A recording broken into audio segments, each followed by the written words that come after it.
பொறுப்பாளர்கள் அவையுள்ள சமூக பெருமக்கள் பெருந்தற்க யாவுல என்பதற்கேற்ப பெருமைப்படக்கூடிய வகையில் வாழக்கூடிய இந்த சகோதரிகள் எனது இல்லக்கருத்தியார் அனைவருக்கும் பணிவான பெண்ணின் பெருந்தற்க யாவுல அப்படிங்கிற ஒரு தலைப்பை நாம் கொடுக்கறதுக்கு நம்ம நிறுவனர் தான் காரணம். இன்றைக்கு அன்னையர் தினம் என்பதனால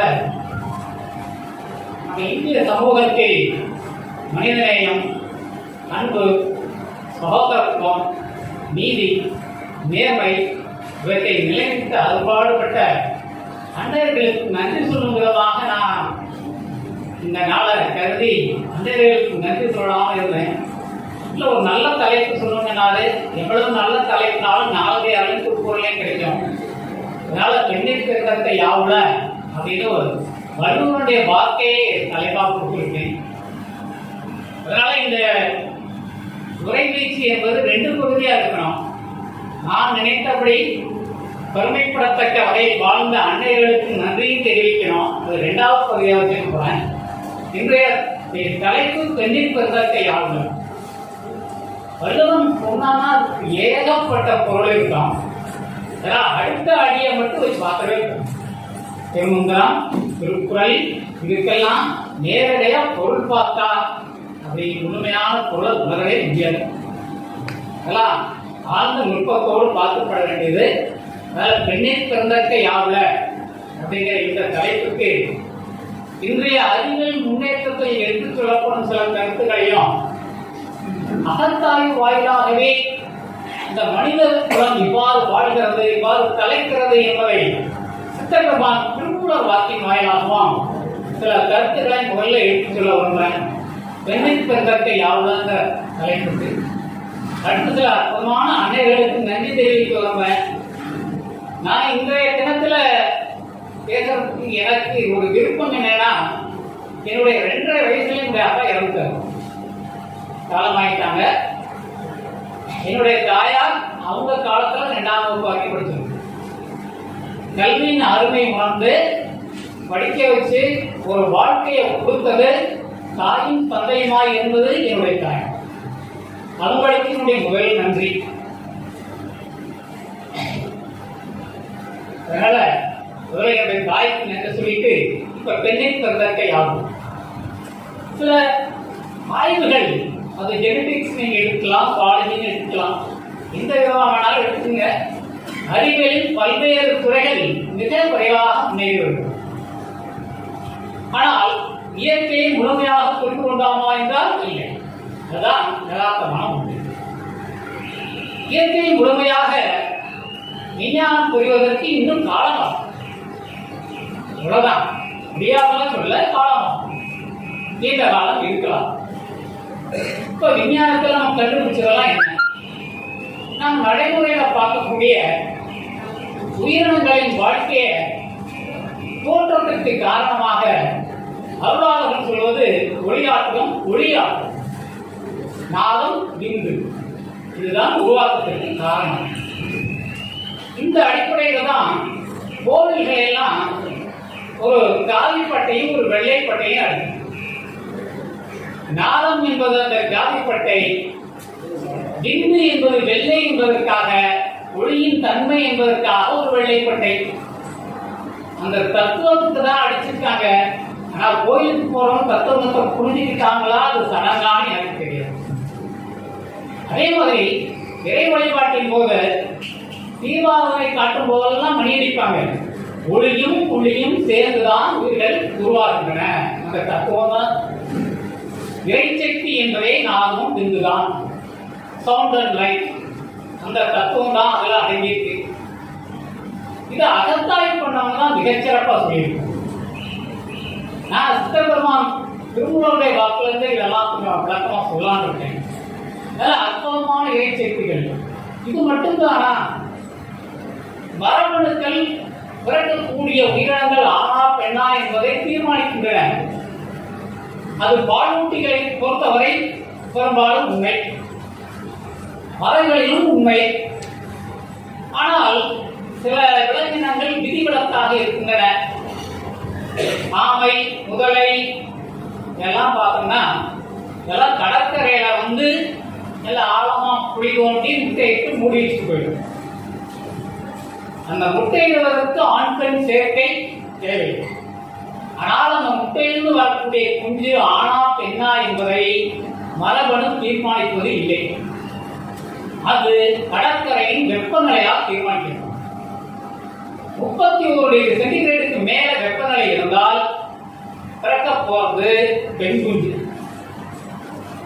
27.7 டிகிரி கீழே இருந்தா கட்டாயம் ஆண். இது ரெண்டுக்கு இடையில இருந்தா ஊசலாட்டம் ஆணோ பெண். உயிரினங்களின் வாழினத்தை தீர்மானிப்பது மரபணு மட்டுமல்ல, வெப்பநிலையும். உயிரினங்களின் வாழ்க்கையை தீர்மானிப்பது இயற்கையின் மகத்தான சக்திகள் பிரதான இடம் வைக்கின்றன. வான்காந்த சக்தி, புவிகாந்த சக்தி, உயிர்காந்த சக்தி அப்படிங்கலாம் காந்த சக்தியின் ஆளுமை இருக்கு. இந்த உயிர்காந்த சக்தியின் ஆளுமையால் திசையறிந்து சரியாக பறக்கக்கூடிய ஒரு பறவை புறா.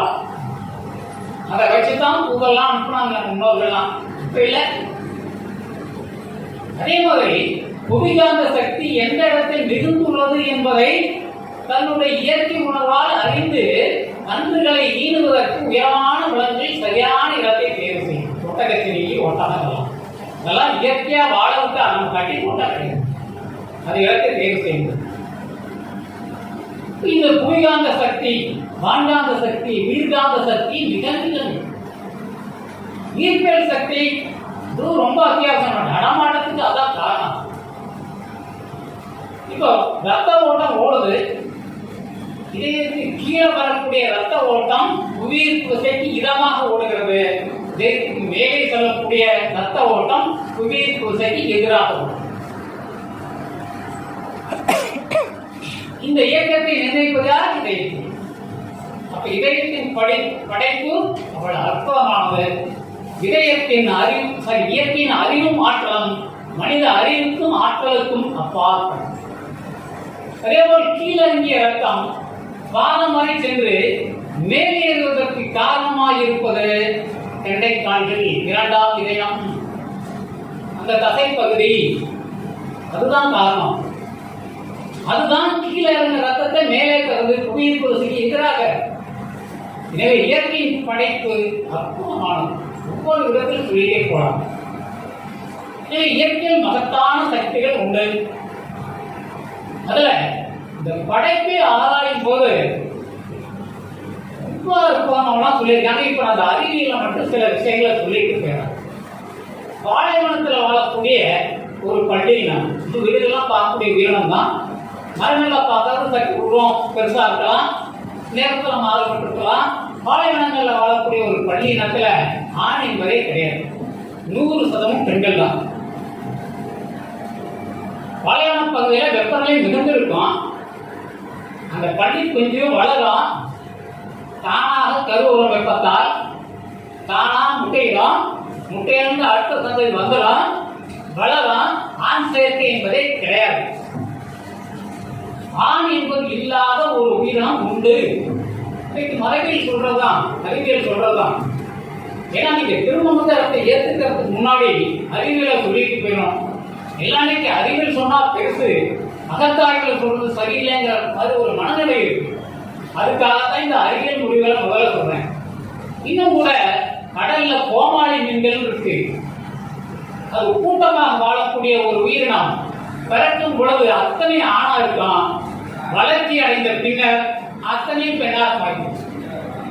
ஆற்றல் அதிகரிக்கும் பொழுது பெண்ணாக மாறும். ஆற்றல் குறைவாக இருக்கும் பொழுது ஆணாக இருக்கும். இது கோமாளி. இயற்கையுடைய படைப்புகள் இந்த மாதிரி இருக்கு. பொதுவானவை சில இருக்கு, விதிவிலக்கானவை சில இருக்கு. இப்போ முதலில் இவ்வாறு மனிதன் படைக்கப்பட்டான் அப்படிங்கிறதுக்கு திருமந்திரத்துல 2 பாட்டு. பெண்ணிடை ஆணும் பிறந்து கிடந்தது. பெண்ணிடை ஆணும் பிறந்து கிடந்தது. இது ஒரு 1159வது பாடல்ல 2வது வரி. 1142வது பாடல்ல 4ஆம் வரி. பெண்கொடியாகவே நடந்தது உலகு. பெண்கொடியாகவே நடந்தது உலகு. இது ரெண்டும் என்ன சொல்றது? இயற்கையின் முதல் படைப்பு பெண், ஆண் கிடையாது. பெண்ணிடம் ஆண் தோன்றியது. முதல் 2 வரையும் முதல் சொன்ன பாடல பார்த்தா பெண்ணை பெண் புணரும் பேரமை பெண்ணிலை ஆணும் பிறந்து கிடந்தது. முதல்ல சொன்னவை பெண்ணை புணரும் பேரமை. இதுக்கு நான் முதல்ல சொன்ன மாதிரி பெருமந்தத்துக்கெல்லாம் சாதாரண பொருள் எடுக்கக்கூடாது. இந்த மேலை நாடுகளில் இருக்கக்கூடிய சில விஷயங்களை பொருளாக எடுத்துக்கலாம். என்ன அர்த்தம்னா, ஒளி சவுண்ட் என்பதும் ஆற்றலின் ஒரு வகை, லைட் ஒளி என்பதும் ஆற்றலின் ஒரு வகை. நாகமும் பிந்தும் ஒரே ஆற்றலின் 2 வகை. அதனால ஒளி ஒரு பெண், ஒளி ஒரு பெண். பெண்ணை உணரும் திறமை. அதுதான் இது திறமை அல்ல, இதுதான் இயற்கையின் போற்றுவாய். அப்போ ஒளியும் சேர்ந்ததான் எல்லா உயிரினங்களும் கூட்டம்.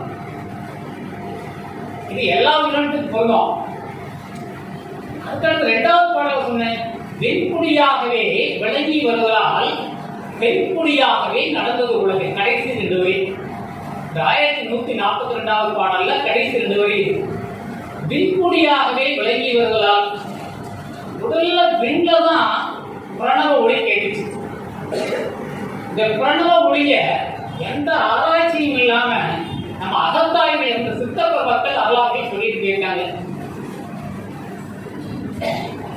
முதல்ல மணிவாசக பெருமாள் வெளியிலே ஒன்றாய் வைந்தாய். வெட்ட வழியில நாகம் ஒன்றுதான் உள்ளது. இது மணிவாசக பெருமாள் கேட்கிறது.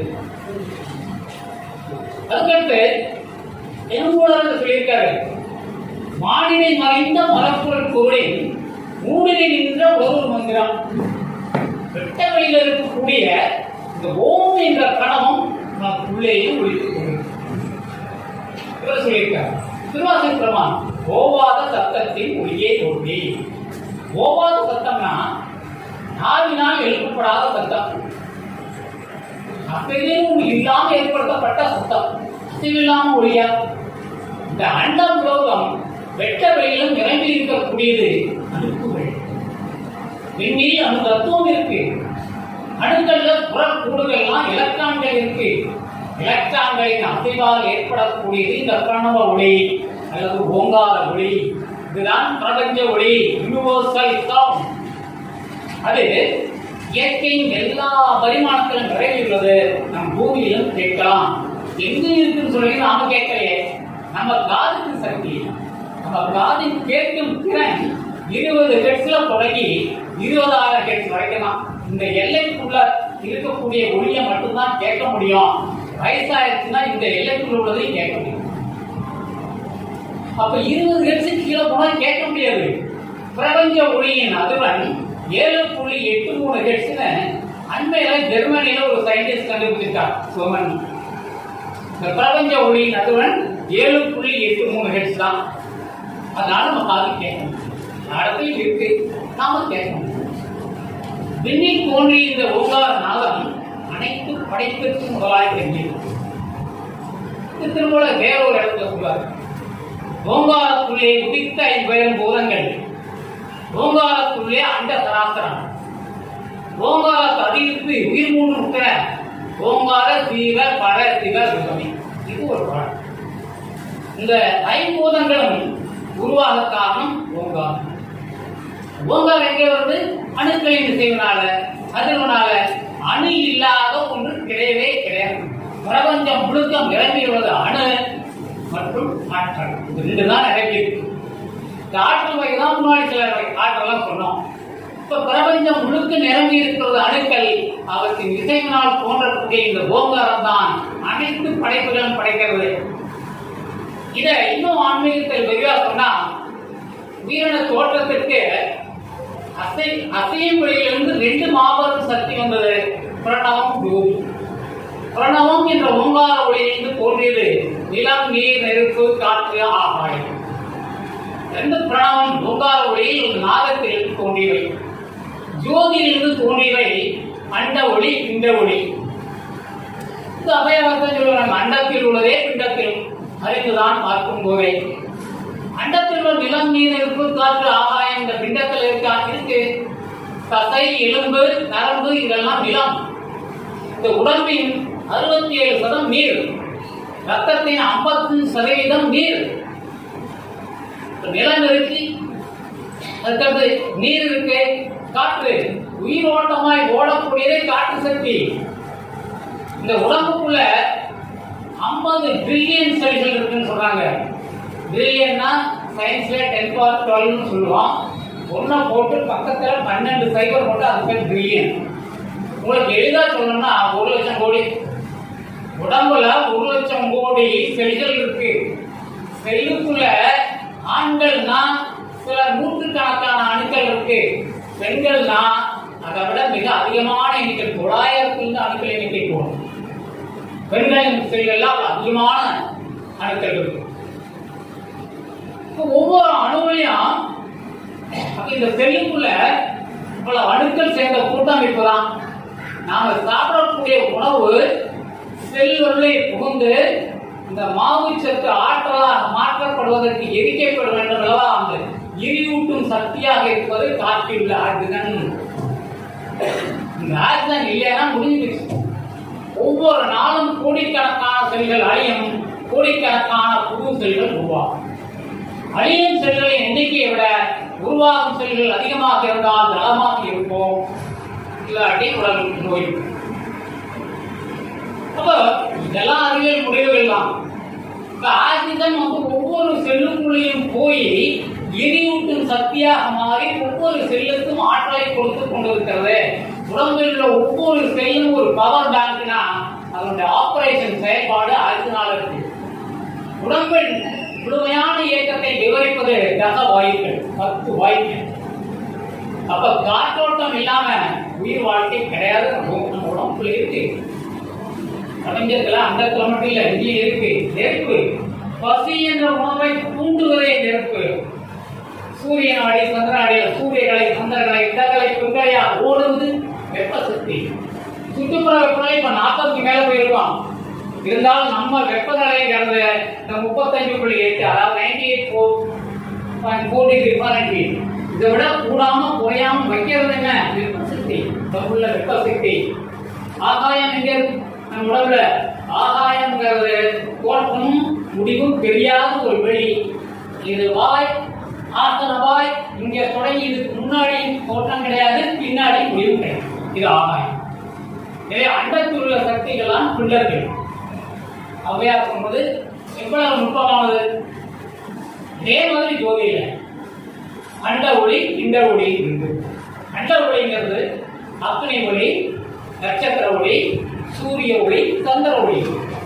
இந்த ஒளி என்பது ஆன்ம ஒளி, தன் முழுக்கி இயங்கக்கூடிய ஜீவ ஒளி. அசையும் ஆன்மாவுக்கு தான் உயிர். இது ஆன்ம ஒளி, தன் முழுக்கு ஜீவ ஒளி, கண்ணொளி, மன ஒளி. மனதை இணக்க அடையதான் மாதிரி அண்டத்துள்ளதான். இயற்கையாக தான் நம்மளை படைச்சிருக்கு. இப்போ திருமூலர் சொன்ன ரெண்டாவது என்ன? வெள்ளை இயற்கை பெண்ணை படைத்தது, பெண்கள் ஆணைகள் தான்.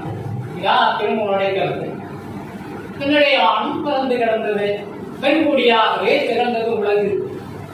ஆரம்பத்துல பெண்ணால் வந்தது. அடுத்து என்ன? பெண்ணுக்கு வந்து ஆண் வந்தாச்சு. இத திருமந்திரத்துல அருமையா ஒரு தலை போட்டு பார்க்கிறோம். ஆதார ஆதேயம். ஆதாரம் என்பது இடம், ஆதாயம் என்பது பொருள். ஆதாரம் என்பது தாங்குவது, ஆதாயம் என்பது தாங்கப்படுவது. ஆதாரம் பெண், ஆதாயம் ஆண். தாங்குபவள் பெண், தாங்கப்படுவோம். பெண் என்பது இடம், ஆண் என்பது தாங்கப்படும் பொருள். திருமூலர் எவ்வளவு அற்புதமா சொல்லியிருக்கார். அதெல்லாம் அகத்தாய்வுல இவ்வாறு இந்த தோற்றம் நிகழ்கிறது அப்படின்னு. இனி இப்போ நம்ம அறிவியலுக்கும் திருமூலருக்கும் இன்னும் சில ஒப்பீடுகள் பார்த்தோம்னா, அறிவியல் என்ன சொல்லுது? பாலூட்டிகளை பொறுத்தவரை ஆண் பெண் பிறப்பை தீர்மானிப்பது மரபணுக்கள். ஆணுகிட்ட வந்து, அதாவது குறிப்பா ஆணுட்ட இருந்து 23 குரோமோசோம், பெண்ணிட்ட இருந்து 23, 46 குரோமோசோம் சேரும். இந்த 46வது குரோமோசோத்துக்கு பேர் தான் பாலின குரோமோசோம். இந்த 46ல ஆணிலிருந்து ஒரு எக்ஸ் மரபணும், பெண்ணிலிருந்து ஒரு எக்ஸ் மரபணும் சேர்ந்தா பிறக்கும் போது பெண். பெண்ணிலிருந்து ஒரு எக்ஸ், ஆணிலிருந்து ஒரு ஒய் வந்தா பிறக்கும் போது ஆண். இப்போ பாலூட்டிகளில் பாலினத்தை நிர்ணயம் செய்வது மரபணு. பறவைகள் அப்படி ரிவர்ஸ் இருக்கும். பெண் பறவைக்கு செட் ஒய் செட் டபிள்யூ இருக்கும், ஆண் பறவைக்கு செட் செட் தான் இருக்கும். அதனால அங்க பாலினத்தை நிர்ணயம் செய்வது பெண்கள். அப்ப மரபணுக்கள் வாயிலாக இந்த பாடம் நிர்ணயிக்கப்படுகிறது. இது அறிவியல். அப்படின்னா ஆண் பெண் சேர்க்கையால் உண்டாகக்கூடிய குழந்தை ஆனா பெண்ணா இதுக்கு எவ்வளவு நிகழ்ந்தவ இருக்கு? 50-50, ரெண்டுக்குமே சம வாய்ப்பு அவ்வளவுதான் இருக்கு. ஆனா இந்த மாதிரி அகத்தாய்வுல போனவங்க நாம திட்டமிட்டு செயல்பட்டா ஆண் குழந்தையை 100% அடையலாம், அல்லது பெண் குழந்தை 100ஆக பெறலாம். இது ஆன்மீக என்ன அப்படியெல்லாம் சொல்றது. வாயது வளர்த்ததாக ஆணாகும், வாயது இடத்ததாக பெண்ணாகும். அதாவது இந்த சூரியகளை ஓடும் போது சேர்க்கை நடந்தால் பிறக்க போவது ஆண், இந்த இடங்களை ஓடும் போது பிறக்கக்கூடிய குழந்தை பெண். அபானம் எதிர்ப்பில் புலவையும் வேண்டாம். பிராணக்காற்று உள்ள போகும், திரும்ப மேலே வேணும். கழிவு காற்று கீழே தான் போகும். அந்த ஆணுக்கு பிராணக்காற்றும் கழிவு காற்றும் அந்த சமயத்தை வெளிப்பட்டால் ரெட்டப்பாது. இதெல்லாம் திருமூலருடைய திருமணம். இதுல பெண்ணின் பங்கு இல்லையா? பெண்ணை பொறுத்த வரைக்கும் அந்த அகத்தாய்வு என்ன சொல்றாங்க? மாதா உதரத்தில் மலம் மிகில் மந்தனா. மாதாவின் வயிற்றுல கழிவு சேர்ந்து இருந்தா, திடக்கழிவு சேர்ந்து இருந்தா பிறக்கக்கூடிய குழந்தைக்கு அறிவு குறையும். மாதா உதரத்தில் மலம் மிகில் மந்தனாம், சலம் மிகில் மூக்கையாம். நீர் அதிகமா தேங்கி இருந்தா ஊமை குழந்தையும். இரண்டோருக்கு தண்ணீர், அளமும் சலமும் தேங்கி இருந்தா தண்ணீர். இதெல்லாம் அகத்தாய்வு. இதெல்லாம் இன்னும் அறிவியல் தொட்டு பார்க்கவில்லை. இயற்கையின் படைப்புங்கிறது ஆணுக்கு ஒரு சக்தி, பெண்ணுக்கு ஒரு சக்தி. பெண்ணில நீங்கி நிற்கக்கூடியதை நாதம் அனைத்தையும் படை. நாதம் ஜோதியையும் படைக்கும். நாதம் ஜோதியையும் படைக்கும். நாதமும் ஜோதியும் இணைந்துதான் எல்லா உயிர்களும் உண்டாகும். நாதம் நினைத்தால் நாதமானது ஜோதியையும் படைக்கும். அதனாலதான் பெண்ணிற்கு முதன்மை. பெண்ணின் கருவறை இருப்பது நாதம், ஆணின் சுக்கிலத்தில் இருப்பது ஒளி, ஜோதி. இந்த மாதிரி ஜோதியே இல்லாம அவர் குழந்தை கொடுத்திருக்கா? பேசாண்டவன் தோற்றம் நடந்திருக்கு. இந்த குருமனை பள்ளி எக்ஸாம்பிள் அணை கிடையாது, பெண்ணினா பெரிய கிடக்கு. எனவே இயற்கையின் படைப்பில் முதன்மையானது பெண். பெண்ணின் பிறக்க யாருல திருமங்கர்கள் அறிவியல் ஆக சொல்றது. சரி, இயற்கை இவ்வளவுதான் பெண்ணுக்கு சுத்தி கொடுத்திருக்கா. பெண்ணை படைக்கும் பொழுதே, தாயின் கருவறையிலே இருக்கும் போதே அந்த 46XX அப்படிங்கிற அந்த மரபணு பெண்ணுக்கு ஒரு அளவரிய ஆற்றலை கொடுக்குறோம். கருவுல உள்ள குழந்தைக்கு லட்சக்கணக்கான கருமுட்டைகள் உண்டாகக்கூடிய அளவுக்கு ஆற்றலை கருவில் உள்ள பெண் குழந்தைக்கு இயற்கை கொடுக்கும். ஆனால் வளர்ந்த பிறகு 13 to 14 வயசுல இருந்து 50 to 52 வயசுக்குள்ள வளர்ச்சி அடைந்து அது குழந்தையாகவோ சிதையக்கூடியதாகவோ வரக்கூடிய கருமுட்டைகள் ஒரு 500 to 600 இருக்கும். ஆனால் இயற்கை கொடுத்த ஆற்றல் எவ்வளவுக்கு? லட்சக்கணக்கான கருமுட்டை. ஏற்கனவே ஒரு முறை சொன்னேன், ஆணின் செல்லில் உள்ள அணுக்களின் எண்ணிக்கை 100 கணக்கில், பெண்ணின் செல்லில் உள்ள அணுக்களின் எண்ணிக்கை குறைஞ்சபட்சம் 900. அளப்பரிய ஆற்றலை பெண்களுக்கு இயற்கை கொடுக்கும். எதுக்கு? சுலர் மாணிக்கவாசத்தமான் தக்க தசமதி தாயோடு தானோடு துக்க சாகர துயரை. குழந்தை பிறப்பு என்பது ஒரு துயர கடல். அதை சகிப்பதற்கு கொடுத்திருக்கு. இவ்வளவு ஆற்றலை அதை கொடுத்திருக்கு. இன்னும் மேலும் ஒரு உபாயம் பண்ணி கொடுத்திருக்கு. குழந்தையா இருக்கும்போது நமக்கு 270 எலும்புகள் இருக்கும். வளர்ச்சி அடைந்த பின்னாடி நமக்கு இருக்கிறது 206 எலும்பு தான். அதுக்கு அதிகம் உள்ள எலும்புகள் ஒன்னா சேர்க்கும். இது எதுக்கு? நெகிழ்வுத்தன்மை ஏற்பட்டு பிரசவம் எளிதாக இருக்க இயற்கை செய்த ஏற்பாடு. இன்னைக்கு ஒரு அளப்பரிய சக்தி, மேலும் ஒரு உபாயம். இது தசமதின்னு அவர் என்ன சொல்றாரு, 10ஆம் மாதத்தில் தகுந்த சமயத்தில், இப்ப எல்லாம் கூட டியூ டேட்னு சொன்னீங்க, உரிய நேரம் இல்லை. ஆண் குழந்தைனா அந்த உரிய காலத்துக்கு முன்னாடியே ஒரு சில நாளைக்கு முன்னாடியே படுத்துறோம். பெண் குழந்தைனா ஒரு நாட்கள் அதுதான் அப்போ பெண்ணுக்கு வழியை தாங்கக்கூடிய சக்தி இருக்கு. இதற்குரிய இன்னொரு உப்பமான 13 to 52 வயசுக்குள்ள பெண்களுக்கு ஒரு பாதுகாப்பு கவசத்தை கொடுக்கிறது இயற்கை. ஈஸ்ட்ரோஜன் என்ற ஹார்மோன் சுரப்பு, அது எட்டய வழியையும் தாங்கக்கூடியது. மாதம் மாதம் வழி ஏற்படும், தாங்கிறதுக்கு காரணம் ஈஸ்ட்ரோஜன். இயற்கை பெண்மையை உயர்ந்த நிலையில் படைத்துள்ளது. இந்த ஆற்றலுக்கெல்லாம் இயற்கையா சொல்றேன். என்ன ஆதாரம்? 2003 சீனாவில் சார்ஸ் ஒரு நோய் வந்தது. இறந்தது பெரும்பாலும் ஆண்கள், பெண்கள் எண்ணிக்கை குறைவு. 2020 மார்ச்ல தொடங்கி 2022 ஏப்ரல் வரைக்கும் கொரோனா பெருந்தொற்று இருந்தது. இந்தியாவில் இறப்பு விகிதம் ஆணிஸ்ட் பெண்ணுங்கிறது 9:10. 9 ஆண்டு இறந்தா பெண் இறந்தது 10 இந்தியாவில். ஏன்னா பெண்களுக்கு இன்னும் தயக்கம், ஆண் மருத்துவருடன் செல்லக்கூடாதுங்கிற ஒரு தயக்கம். அதுதான் காரணமே தவிர இயற்கை காரணம் இல்ல.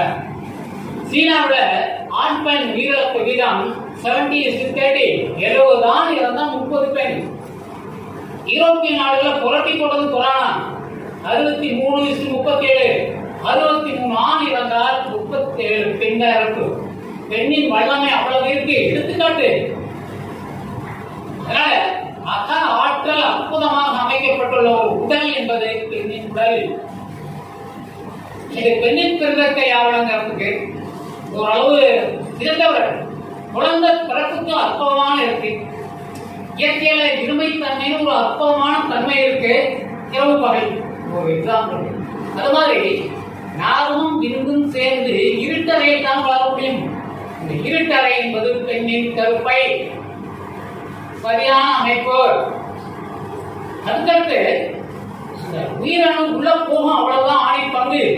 இந்த உயிரணுக்கு உணவு அளிப்பது தாயின் ரத்தம், இடமளிப்பது தாயின் பணிப்புடம், அத்தனை செஞ்சு கொடுக்கக்கூடிய அற்புதமான இயற்கை அமைப்பு பெண். அதே இந்த குழந்தை பிறப்பு ஏற்பட்டுச்சு, தொற்று ஏற்படாமல் பாதுகாக்கக்கூடியது தாய்ப்பால். இது சத்துணவு ஆய்வாளர்கள் என்ன சொல்லுவாங்க, உடலுக்கு தேவையானது 20 அமினோ அமிலங்கள் தேவை. அதில் மிக முக்கியமான 9 அமினோ அமிலங்கள் இருக்கக்கூடிய இயற்கை உணவு என்பது தாய்ப்பால். அதுக்கு நிகரான ஒரு உணவு கிடையாது. எந்த தொற்றையும் தடுக்கக்கூடிய ஒரு அற்புதமான ஆற்றல் தாய்ப்பாலுக்கு உண்டு. இவ்வளவு அற்புதமான படைப்பு என்பது பெண். இது முதல் டாபிக்கே தொடர்ந்து நிறுத்திக்கிறேன். நன்றி சொல்லணும் எனக்கு ரொம்ப ஆசை. சில தாய்மார்களுக்கு அதுல தாய்மையை போட்டி நம்முடைய அருளாளர்களை பத்தி முதல்ல சொல்றேன். மாணிக்க வாசகர் சொல்லலாம், தாயே ஆகி வளர்த்தனை கொடு, தாயாய் முளையை தருவாயே, தாரா ஒளிந்தால் சவளையாய் நாமும் போவே. அம்மையே அப்பா ஒப்பிடாமையே, பால் நின்றுட்டும் தாயின் சாலப்பறிந்து, நாயின் கடையாய் கிடந்த எனக்கு தாய்க்கு சிறந்த தயாவான கற்பனை. இதெல்லாம் திருவாசகம். திருவாசகத்தின் சில பாடல்கள்லாம் படிக்கும் போது அந்த பாடல்களுக்கு வெளியே போகும். அற்புதமான படைப்பு. கிறிஸ்தவ மதம் பரப்ப வந்த பாதையார் திரு கோப்பையை கட்டி போட்டது திருக்குறள், திருவாசகம். சித்தர்களாம் பெருஞ்சித்தர் வல்லபெருமானை கட்டி போட்டது திருக்குறள் பரப்ப வச்சது திருக்குறளின் மேன்மை. அவர் எப்பொழுதுமே அவர் திருமுடியில வச்சிருக்கிறது திருவாசக ஓலைச்சுவடி. இதுக்கு மேலே அவர் ஒன்று படித்தால்தான் திருமணம்.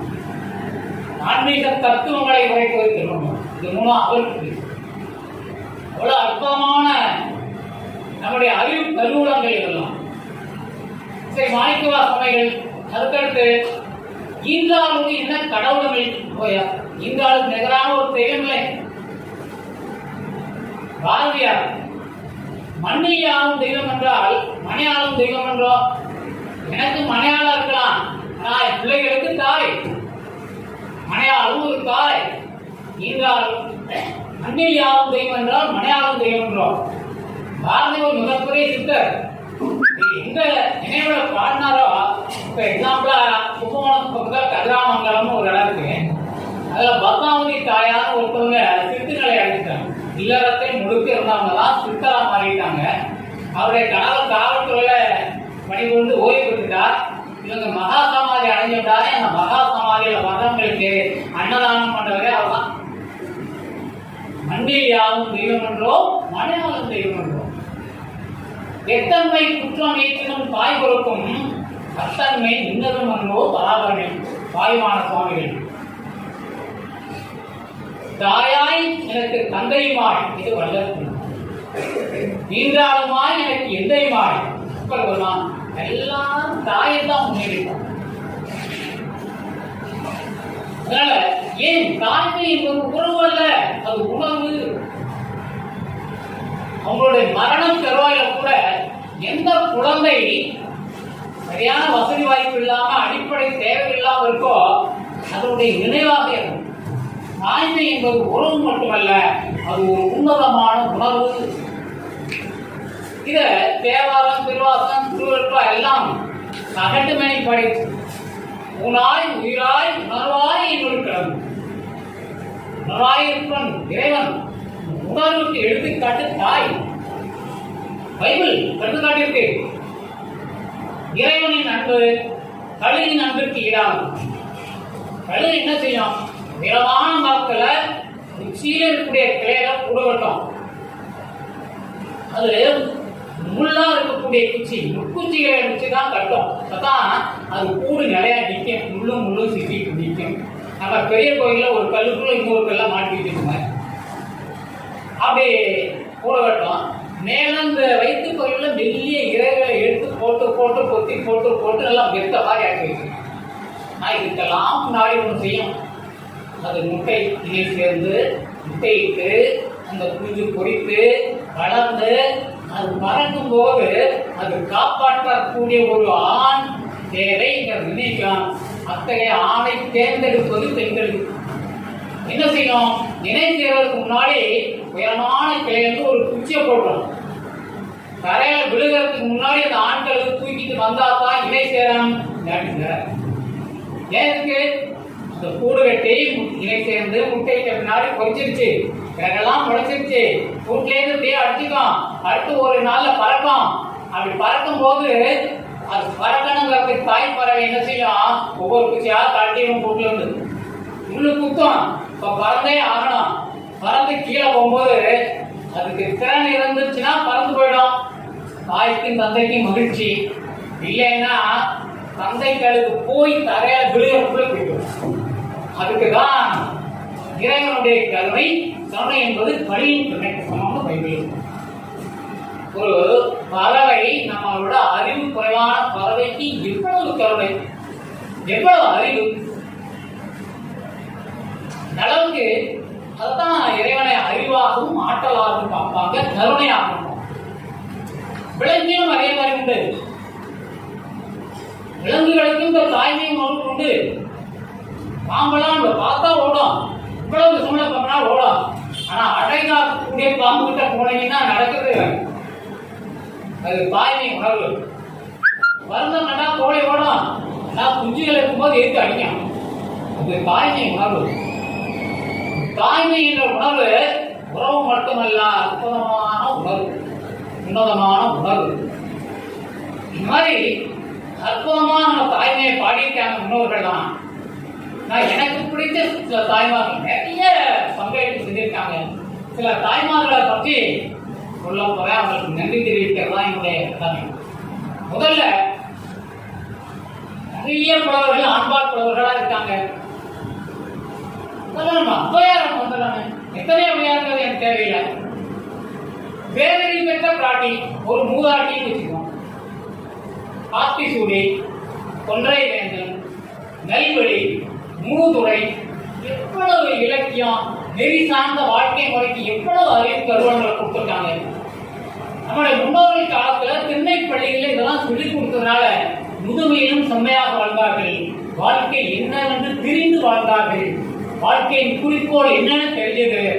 ஆனா இன்னைக்கு அப்படி இல்லை. பாரதிதாசன் கூட சொல்றார், அவள் இருக்கின்றாள் என்பதே போதும். இது ஒரு காதல். இந்த நிலை இன்னைக்கு இருக்கா? நல்லா படிக்கிறாங்க, உண்மை. ஆண்களை விட பெண் குழந்தைகள் நல்லாவே படிக்கிறாங்க. ஒவ்வொருத்தரும் தேர்ச்சி வரும்போது இப்படி வரும்போது அது தெரியும். 2 பேரும் நல்லா வேலைக்கு போறாங்க, நிறைய சம்பாதிக்கிறாங்க, நல்லா அறிவு இருக்கு, திறமை இருக்கு, பொருளாதாரம் இருக்கு, வாழ தெரியும். எது வாழ்க்கைன்னு தெரியல. ஒவ்வொரு ஊரில் உள்ள நீதிமன்றத்தை விவாதத்து வழக்கு நிறைய முடிஞ்சுக்கிறது. வாழ்க்கைனா என்னன்னு வாழ தெரியாம இருக்கு. காரணம், நம்மளுடைய ஆரம்பத்து ஒழுங்கி போச்சு, ஓரங்கள் விட்டு விட்டாங்க. அரசாங்கம் அதிகமாக சொன்னா நான் இருக்க வேண்டியதில்லை, அறம்பாடும் நீ இருக்க வேண்டும் வெள்ளிக்கிணைய கொடுத்தான். அறத்திற்கு அவ்வளவு முக்கியத்துவம் கொடுத்த நம்ம முன்னோர்கள் இப்ப நாம கொடுக்கிறோமான அதனால தன்னுடைய விளைவுகளை நாம கொஞ்சம் அவையா இவ்வளவு பண்ணாங்க. முதுமையிலும் சுமையா வாழ்வதற்கு காரணம் அவையா. ஏன் அவையார் சொல்றேன்? திருக்குறளுக்கு 1.5 அடி, அதற்கு 1.5 அடி தேவைப்பட்டது. 2 வார்த்தையில முடிக்கக்கூடியது அவையார் தான். நீ தூண் திரும்பே, அளவுக்கு அதிகமா சாப்பிடாத, சனி நீராடு, சனிக்கிழமையில என்னது குடி, அறம் செய்ய விரும்பு, ஒரே வார்த்தை கூட. இந்த மாதிரி சுருக்கமா சொல்லி அறத்தை நிலைநாட்டியது ஔவையாருக்குமே ஔவையார் தான். திருவள்ளுவர் அப்புறம் அவருக்கெல்லாம் 1.5 அடி தேவை. ஔவையார் ஔவையார் எத்தனை அவையா இருந்தாலும் அத்தனை ஔவையாருக்கும் போடாம போட்டிருக்க. அதுக்கடுத்து காரைக்கால் அம்மையார், மாணிக்க வாசகர் பரமதேகம் பெற்றார், ஆன்மீக குலத்தில் சொல்லுவாங்க. வள்ளல் பெருமான் ஞானதேகம் பெற்றார் சொல்லுவாங்க. இதெல்லாம் இருக்கட்டும், இதுக்கெல்லாம் முன்னோடி காரைக்கால் அம்மையார். புனிதவதியார் பேரு இல்லறத்தில் வளர்ந்தவங்க தான். அவருடைய தெய்வீக ஆற்றலை பார்த்துட்டு கணவர் ஒதுங்கி போயிட்டார். ஐயோ அவங்க கையெழுத்து கும்பணும், அவங்களை இல்லத்தரசியா வச்சிருக்கூடாது. அவர் மதுரைக்கு போய் வேற ஒரு திருமணம் முடிச்சுட்டார். சரி, இனி இல்லறம் வேண்டாம், ஒதுங்கி இறைவனிடம் வேண்டி ஒரு லேசான உடம்பை பெற்றார். இந்த உடம்பில் உள்ள தசையை உகுத்து எலும்பின் கணத்தை குறைத்து அதிபரிவாக சொல்லக்கூடிய ஒரு உடம்பை பெற்ற முதல் பெண்மணி காரைக்கால். மணிவாசருக்கும் வள்ளல் பெருமானுக்கும் முன்னுதாரணம் காரைக்கால் அம்மையார். இறைவனே அம்மைன்னு சொன்னதால்தான் காரைக்கால் அம்மையார். 63 நாயன்மார்ல அமர்ந்த திருக்கோலத்தில் இருக்கக்கூடிய ஒரே நாயன்மார் காரைக்கால். இவ்வளவு ஆன்மீகத்தின் உச்சத்தை அடைந்தவர்கள். இல்லறத்திலும் ஆன்மீகத்தில் உச்சத்தை அடையலாம்னு முதல்ல சொன்ன பெண்மணி. இன்னைக்கு இல்லறத்தார்கள் ஆன்மீகத்தில் ஈடுபடுத்துறதுல எங்களுடைய மேம்பருவத்தில் ஆன்மீகத்தை ரொம்ப முன்னுரிமை. ஐயா வேதாத்திரி மகசுடைய நிலையங்களுக்கு போயிருக்க, அங்கேயும் பெண்கள் வராங்க. அண்மையில் வாழ்ந்த மகான்கள் பெண்களுக்கு அதிமுக்கியத்துவம் கொடுக்குறாங்க. பெண்ணை மதிக்காத சமூகம் நேர வாய்ப்பில்லை, அதுக்காகத்தான் அவ்வளவு முக்கியத்துவம் இருக்கு. இப்போ காரைக்காலங்க இதனுடைய முன்னோடி, இதனுடைய சாதனை என்ன? தமிழ் அன்னைக்கு அற்புதமான அடிடங்கள் பக்தி இலக்கியம். பக்தி இலக்கியங்கள்ல அந்தாதின்னு ஒரு மரபு இருக்கு. அது கேள்விப்பட்டா நீங்க எல்லாம் இப்ப அபிராமி அந்தாதி சொல்றீங்க, இதெல்லாம் பின்னாடி வரும். திருவாசகத்துல திருச்சதகம் ஒரு பதிகத்தில் 100 பாடலாம் அந்தாதி பாடல்.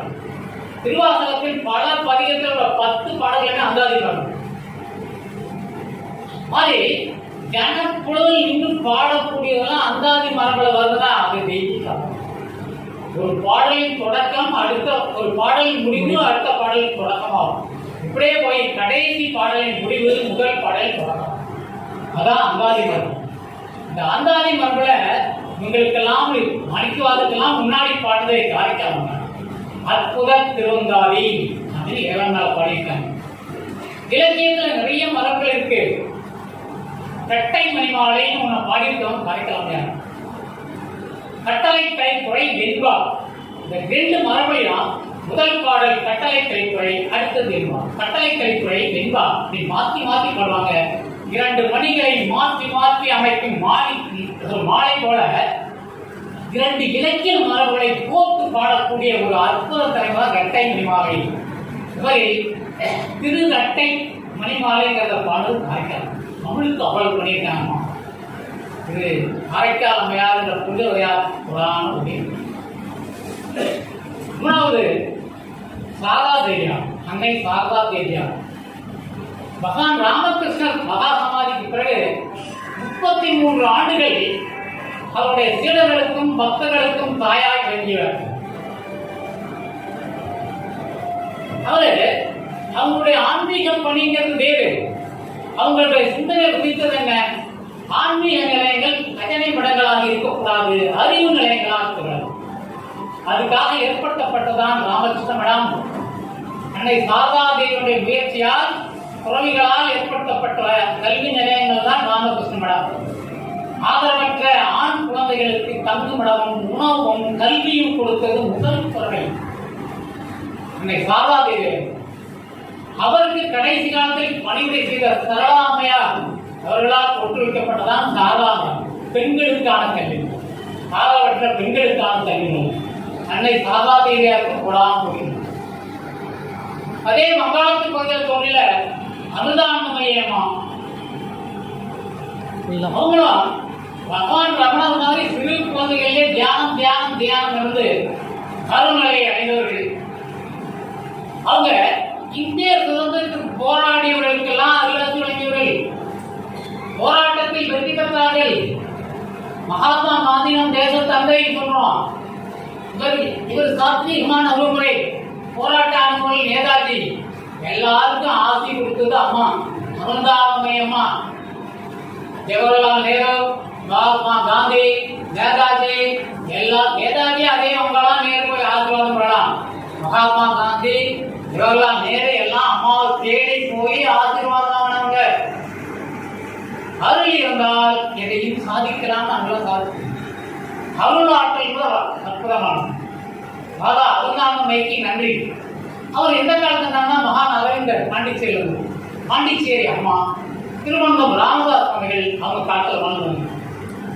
இந்த மாதிரி சுதந்திர வெற்றி கூட்டமும் அவங்க அருளால் ஒன்றை பெறவும் காரணமாக இருந்த மாதா அம்மாவுக்கு கொடா அப்படின்னு. அடுத்து பாண்டிச்சேரி அம்மா அரவிந்தருடைய சீடராகி வந்தாங்க. அவங்க பிரான்ஸ்ல பிறந்தவங்க. சின்ன வயசுல இருந்தே அவங்களுக்கு தியானத்துல நாட்டம். 12 வயதாக இருக்கும் பொழுது பல ஞானிகளை கனவில் கண்டவர். அத ஒரே ஞானி திரும்ப திரும்ப திரும்ப காட்சி கொடுத்திருந்தார். அவருக்கு அவங்க கிருஷ்ணன் பேர் வச்சுட்டாங்க. ஆனா அவர் பாண்டிச்சேரியில தான் மகான் அரவிந்தர். அவருடைய அருள்நிலையால் அதுல அவங்க குடும்பத்துல கல்யாணம் பண்ணி வச்சாங்க. திருமணம் பின்னாடி அவருடைய துணைவர்கிட்ட சொல்லி ஒரு சில குழந்தைகளுக்கு தாயாக இருக்கவில்லை. இந்த ஒட்டுமொத்தமாக இந்த சமுதாயமே என்னுடைய குழந்தைதான், என்னுடைய வாழ்க்கையே ஒரு மாறுபட்ட வாழ்க்கை, நான் அது போக்குறேன், நீங்க உதவியா இருக்குன்னு சொல்லி அவரையும் அழைச்சிட்டு பிரான்ஸ்ல இருந்து கப்பல்ல தனுஷ்கோடி வந்தாங்க. மீண்டும் உள்ளுணர்வால் உண்டப்பட்டு பாண்டிச்சேரி போய் அரவிந்தரை சந்திச்சாங்களே ஒழிய ஒரு வார்த்தைகள் வாக்கியம் போலாமாய் அப்படின்னு சொல்லுவாங்க. தட்சிணாமூர்த்தி துதியில எதுவும் பேசவே வேண்டியதில்ல. நயன தீட்சைன்னு ஒண்ணு இருக்கு. அல்லாது பார்க்கிற பார்வையில அத்தனையும் புரிஞ்சுக்கலாம். கேள்வியும் கேட்க வேண்டியதில்ல, பதிலும் சொல்ல வேண்டியதில்லை. இந்த மாதிரி பார்வையால் அருளை ஊட்டியவர் அரவிந்தர். அவருடைய மறைவுக்கு பின்னர் தமிழ்நாடு பாண்டிச்சேரி மக்களுக்கு அருளை அள்ளி கொடுத்தவங்க பாண்டிச்சேரி அம்மா. அவங்க மெரா அல்பாசா, அது நமக்கு வேண்டாம், அன்னையே அமைச்சிருவான். அவங்க என்ன ஓரங்கள்ல ஒரு பூ கொடுப்பாங்க. பூக்களுக்கு வண்ணம் போல் உங்களுக்கு எண்ணங்கள். பூக்கள் போல் நீங்கள் உள்ளம் மகிழ்ந்திருந்தால், எண்ணங்கள் விரைவாக இருந்தால் விரைவான வாழ்க்கையை அடையும். இது அம்மாவுடைய வாழ்க்கை முறை. ஒவ்வொருத்தரும் சொல்லித்தான் போறாங்க. இந்த அமுதானமை அம்மா என்ன சொன்னாங்க? நீங்கள் மனிதராக பிறந்ததே இந்த இயற்கை மறந்தான், நேரத்தை வீணடிக்காதீர்கள், பிறருக்காக வாழுங்க. அந்தமா அட்வைஸ், சாதாரண அட்வைஸ் என்ன? யாரும் அந்நியர் இல்லை, நாம் அனைவரும் ஒருவருக்கு ஒருவர் உறவுகளே, தேவைப்படுவோருமே. ஒருத்தர் உலகை இந்த மாதிரி சில மாயாஜால வார்த்தைகளை கட்டி போடணும். இப்ப குழந்தை உட்காந்துட்டு அறிந்தே வாழ்க வையாகம், வாழ்க வையாகம், பூமிக்கு இல்லை பிரபஞ்சம் முழுக்க வாழும். இந்த மாதிரி சில மாயாஜால வார்த்தைகளால் அகலத்தை கட்டிப்போம். இதுதான் நல்லா கட்டி போடணும்னா பாண்டிச்சேரி அம்மா இந்த மாதிரி தமிழக பாண்டிச்சேரி மக்களுக்கு எல்லாம் தாயாக விளங்கியது. உயர்ந்த எண்ணத்தோடு வாழுங்கள், நிறைவான வாழுங்கள் அப்படின்னு வழிகாட்டி. இதுக்காக கர்நாடகாவில் அவங்க ஒரு புரட்சிகரமான ஆன்மீகவாதி. ஆண்டாளாச்சார் எப்படி ரங்கநாதர் தான் என் மணாளன் அப்படின்னு உறுதி கொண்டு ஸ்ரீரங்கத்தில் ஒளிமயமா ஆனவங்களோ அது மாதிரி அவங்க அக்கா மகாதேவியா நீ அவங்களுக்கு வீரர்கள்லாம் அக்கா மகாதேவி சொல்லி சொல்லி அக்கா மகாதேவி ஆயிடுச்சு. அந்த அக்கா மகாதேவியோட புரட்சி என்ன? இந்த உடம்பு என்ன? கோட்டை வீடு 9 வயசு தோல்பை அப்படின்னு எந்த ஆணையும் இருக்கிறது. தமிழர்கள் அந்த மாதிரி இருக்காங்க. கத்தவம்பட்டி மௌனசாமிகள், மடப்புறம் தட்சிணாமூர்த்தி சுவாமிகள், சதாசிவ பிரமேந்திரர், தஞ்சாவூர்லேருந்து கல்லூரி போனவர், இவங்க எல்லாரும் திகம்பர குலம். அவர்களுக்கு ஆடை என்பது அனைத்து திசையும் ஆடை. இந்த துணியால் ஆடை தேவை. அவர்கள் மாதிரி திகம்பர குலத்தில் வாழ்ந்த ஒரே பெண்மணி அக்கா மகாதேவி. ஏகப்பட்ட சீடர்கள் அவர் பின்தொடர்ந்தே போவாங்க. ஸ்ரீசைலம் மல்லிகார்ஜுனர் மீது அளவற்ற பற்று. காடுகள் மலைகள் எல்லாம் போய் ஒரு பெண்ணா அடைஞ்சு ஆண்டாள் நாச்சியார் மாதிரி அங்கு உள்ள சிவலிங்கத்தை ஜோதிச்சுவாங்க.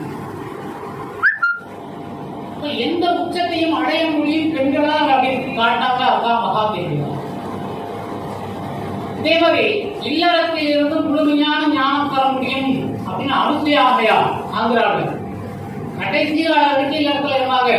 அவங்க சொல்றது என்ன? காட்டுக்கு போய் தவம் பண்ணணுமா? சமமான வீட்டில இருந்து நம்ம உறவினர்கள் நண்பர்கள் செய்யக்கூடிய ஒவ்வொரு காரியமும் தவம் தான். இதை செய்யுங்க அப்படிங்கிறது அனுசூயா அம்மையார். உலகத்தில் ஒரு மனிதனாக இருக்கலாம், ஆனால் யாரோ ஒரு மனிதருக்கு நீ உலகமா இருப்பார். இது அந்த அம்மாவுடைய வாக்கு. இல்லறத்தில் இருந்து வேறொரு வழியை அடைய முடியும் காட்ட பல பெண்மணிகள். அதுக்கடுத்து இதுல மட்டும் இல்ல, விடுதலை போராட்டம். விடுதலை போராட்டத்தை ஒரு வெளிநாட்டு பெண் இந்தியாவின் ஆன்மீகத்தால் ஈர்க்கப்பட்டு வந்தாங்க. லண்டன்ல பிறந்தாங்க அன்னைக்கு அம்மையார். அவர் இந்தியாவில் உள்ள பிரம்மஞான சபையினால் ஈர்ப்பு ஏற்பட்டு வந்தாங்க. இந்தியா முழுக்க மனித நேயம், அன்பு, சகாத்துவம், நேர்மை, உண்மையை பரப்பிட்டு இருந்தாங்க. மக்களோடு மக்களாக இந்தியா முழுக்க பயணப்பட்டாங்க. இதெல்லாம் நம்ம சொல்லி பயனில்ல. மனிதர்களுக்கு விடுதலை வேண்டும், சுதந்திரம் இருந்தா தான் இதை நம்ம வலியுறுத்த முடியும் அப்படின்னு சுதந்திர போராட்டத்தில் இறங்கிட்டாங்க. லண்டன்ல வந்தாங்க. மகாத்மா காந்தியின் நீண்ட குயிலிருந்த இந்தியர்களை தட்டி எழுப்பி சுதந்திர வேட்கையை கூட்டியவர் அமிர்தசன் மகாத்மா காந்தி. அந்த அளவுக்கு சுதந்திர போராட்டத்தில் ஈடுபட்டவங்க. இந்தியாவை விழித்தெழுதும் தொடர் கட்டுரைகள் எழுதுவாங்க. விடுதலைக்கு பின்னர் இந்திய தேசிய காங்கிரசின் தலைவராக இருந்தார். வெளிநாட்டு பெண்மணி அனைவருக்கும் சுதந்திரம் வேண்டும், மனிதன் மனிதனாக மதிக்கப்பட வேண்டும், கருத்து சுதந்திரம் வேண்டாம், பேச்சுரிமை வேண்டும் கருத்து பாடுபட்டவங்க. பெண்களுக்கும் பாடுபட்டாங்க. பெண்களுக்கு எதிராக குழுக்களுக்கு எதிராக போரிட்டவங்க. டாக்டர் முத்துலட்சுமி ரெட்டியோட சேர்ந்து இந்திய மாதர் சங்கத்தை தோற்றுவித்தார். பெண்களுக்கு எதிராக குழுக்களுக்காக போராடப்பட்ட சங்கத்தை தோற்றுவித்தவரே அன்னிபெசன்ட். அன்னிபெசன்ட் அம்மையாருக்கும் போராட இருக்கு. இது மாதிரி ஒவ்வொரு துறைக்கும் சொல்லியிருக்கலாம். திரைத்துறை, இசைத்துறை, அரசியல், இந்த மாதிரி சொல்லிட்டே போலாம். அறிவியல் துறை, நான் அறிவியல் துறை தான் பணியாற்றினேன். இயற்பியல், வேதியியல் 2 துறைக்கும் நோபல் பரிசு பெற்றது வந்து மேரி கியூரி. 2 துறைகள்ல நோபல் பரிசு பெற்றவர் மேரி கியூரி அம்மையார். இது அவங்களுடைய சாதனை. இதே மாதிரி இப்ப அண்மையில நடந்த நிகழ்ச்சி சூரியனை ஆராயக்கூடிய ஆதித்யா விண்கலம். ஆதித்யா விண்கலம் லெக்ராஞ்சியன் புள்ளியில் நிலைநிறுத்தப்பட வேண்டும். அது ஒரு சயின்டிபிக்கா அப்படின்னா என்ன? சூரியனுக்கும் விண்கலத்துக்கும் இடையே உள்ள ஈர்ப்பாட்டலம், பூமிக்கும் விண்கலத்துக்கும் இடையே உள்ள ஈர்ப்பாட்டலம் எந்த புள்ளியில் விண்வெளியில் சரியாக இருக்கிறதோ அதற்கு பேர் லெக்ராஞ்சியன் புள்ளி, லெக்ராஞ்சியன் பாயிண்ட். அந்த புள்ளியில கொண்டு போய் நம்ம விண்கலத்தை, ஆதித்யா விண்கலத்தை நிறுத்தி சூரியன் ஆராயத்துக்கு திட்ட மேலாளர், ப்ராஜெக்ட் மேனேஜரா இருந்தது லிசர் ஒரு பெண். சின்ன வயசு பொண்ணுதான் செஞ்ச சாதனை, மகத்தான சாதனை. ஆதித்யா விண்கலத்தை லெக்ராஞ்சியன் பாயிண்ட் 1ல கொண்டு நிறுத்தினது லிசர் அப்படிங்கிற ஒரு பெண். நேற்று தொலைக்காட்சியெல்லாம் பார்த்துருப்பீங்க, இந்திய ராணுவத்தின் தலைமை பதவியில் இருக்கின்ற பெண் பேட்டி கொடுத்தாங்க. பாகிஸ்தான் என்னென்ன பண்ணியிருக்காங்க ராணுவத்தில் மிகப்பெரிய சாட்சி அணிச்சுகிறான். அங்க இருந்த படை என்பது பெண்கள் படை. சான் பிரான்சிஸ்கோல மும்பை வரைக்கும் மக்கள் பயணிக்கக்கூடிய விமானத்தை ஓட்டி வந்தது 3 பெண் படைகள். பெண்களா ஒண்ணு இல்லை. அதனால ஆன்மீகவாதிகள் மட்டும் பெண்கள் முக்கியத்துவம் பெயர்ப்படும். பெண்ணுக்கு அறிவு உண்டு, துணிவு உண்டு, வீரம் உண்டு, அதை ஏற்றுக்கொள்ள வேண்டும் பெயர்ப்படும். அதை நிரூபிச்சு காட்டியிருக்காங்க பெண்கள். அதே மாதிரி ஐநா சபை 215 நாடுகள் உறுப்பினராக இருக்கு. ஆனா நான் இருக்கக்கூடிய ரோட்டரி சங்கம் 217 நாடுகள் இருக்கு. பன்னாட்டு அமைப்பு. அந்த பன்னாட்டு அமைப்புல ஜூலைல தொடங்கி அடுத்த ஜூன் வரைக்கும் 12 மாசம் ஒரு தலைவர் இருக்கலாம். அதே 2022 ஜூலைல தொடங்கி 2023 ஜூன் வரைக்கும் பன்னாட்டு ரோட்டரி சங்கத்தின் தலைவராக இருந்தது ஜெனிஃபர் ஜோன்ஸ் என்ற பெண்மணி. இந்த வருஷம் 24-25 இந்த ஜூன் வரைக்கும் தலைவராக இருக்க போறது சீமணி ஆட்சிக்கின்ற ஒரு பெண்மணி. பெண்களால முடியாத ஒன்றும் கிடையாது. எல்லா துறையும் கூட சித்தர்கள், சித்து நிலை சித்தத்தை வந்தாலும் சித்தன், பேரவை படைத்தவன் சித்தன், எப்படி வேணாலும் இருக்கட்டும், இயற்கை உண்மையை கண்டுபிடித்தவன் சித்தன் இருக்கட்டும். அதுலேயும் பெண்கள் கலைத்தவர்கள் மாயம்மால கன்னியாகுமரியிலே இருந்தாங்க. அவங்க நம்ம மீனவர்கள் பார்க்கிற மாதிரியே கடல் தண்ணியிலே வந்துட்டு இருக்கும். கடல் தண்ணியில கரையில இருந்து 2-3 கிலோமீட்டர் உள்ள நடந்துட்டு இருக்கும். அவங்க கரைக்கு வந்துட்டாங்கன்னா கன்னியாகுமரியில் அவங்க உட்கார்ந்து இருக்கிறது சுற்றிலும் ஒரு 30-40 நாய் படுத்துக்கிறாங்க. யாருக்கிட்டையும் எதுவும் கேட்க மாட்டாங்க. ஒன்று யாராவது கொடுக்காத நாய்களுக்கு வைப்பாங்க. எந்த நாயும் அந்த இடத்துல அடிக்கிறது வரிசையா அவங்க இருக்கும். அதே மாதிரி அடுத்து வரும்போது வரிசையா வைப்பாங்க. இப்போ உயிரினங்களுக்கு ஒழுக்கத்தை கற்றுக் கொடுப்பது அருள். அந்த அருள் நிலையில இருந்தவங்க மாயமா. அந்த மாதிரி பெண்களானது வெற்றிகரமாக திகழாத குறை என்று ஒன்று கிடையவே கிடையாது. முதல்ல பெண்ணிற்கு இருந்த யாவுடாங்கிறது படைப்பு என்ற ஒரு அம்சத்துல சொன்னேன். இப்ப செயல்ன்ற ஒரு அம்சத்தில் இருக்கிற தாயார்களை அறிமுகப்படுத்தியிருக்கேன். நான் நினைவு கொண்ட அத்தனை தாயார்களுக்கு நன்றி. இங்கு இடம்பெற்று இருக்கக்கூடிய அத்தனை சான்றோர் பெருமக்களின் தாயார்களுக்கும் நன்றி. மீண்டும் என்னை பெற்று வளர்த்து கல்வி கொடுத்த என் தாயார் குன்னாக்கா அம்மையாருக்கும் நன்றி நன்றி நன்றி. வாய்ப்பளித்த அத்தனை பேருக்கும் நன்றி நன்றி நன்றி. கண்டிப்பாக